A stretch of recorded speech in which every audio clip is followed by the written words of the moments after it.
ಅಗ್ರಹಾರ ಜೈಲಿನಿಂದ ವಿನಯ್ ಕುಲಕರ್ಣಿ ರಿಲೀಸ್ ಆಗಿದ್ದಾರೆ. ಇವತ್ತು ಹೈಕೋರ್ಟ್ ಅವರ ಜಾಮೀನನ್ನ ನೀಡಿತು.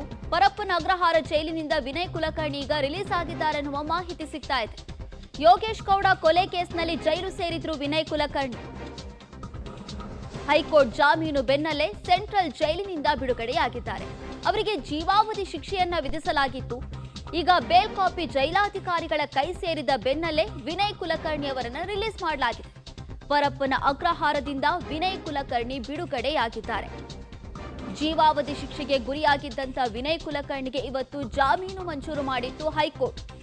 ಈಗ ಪರಪ್ಪನ ಅಗ್ರಹಾರ ಜೈಲಿನಿಂದ ವಿನಯ್ ಕುಲಕರ್ಣಿ ರಿಲೀಸ್ ಆಗಿದ್ದಾರೆ.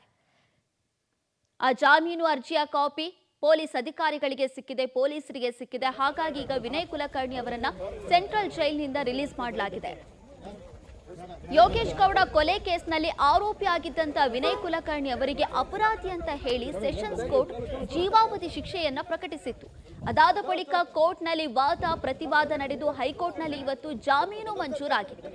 ಆ ಜಾಮೀನು ಮಂಜೂರಾದ ಬೆನ್ನಲ್ಲೇ ವಿನಯ್ ಕುಲಕರ್ಣಿ ರಿಲೀಸ್ ಆಗಿದ್ದಾರೆ. ಒಂದ್ ಕಡೆ ಕಾರ್ಯಕರ್ತರು ಹರ್ಷೋದ್ಗಾರವನ್ನ ವ್ಯಕ್ತಪಡಿಸಿದ್ರು ಮಧ್ಯಾಹ್ನದಿಂದಲೂ ಕೂಡ.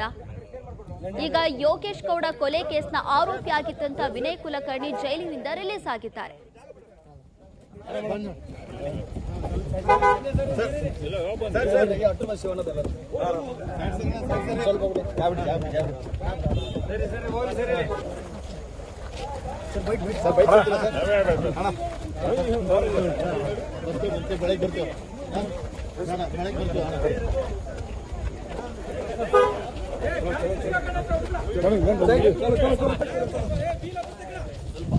चलो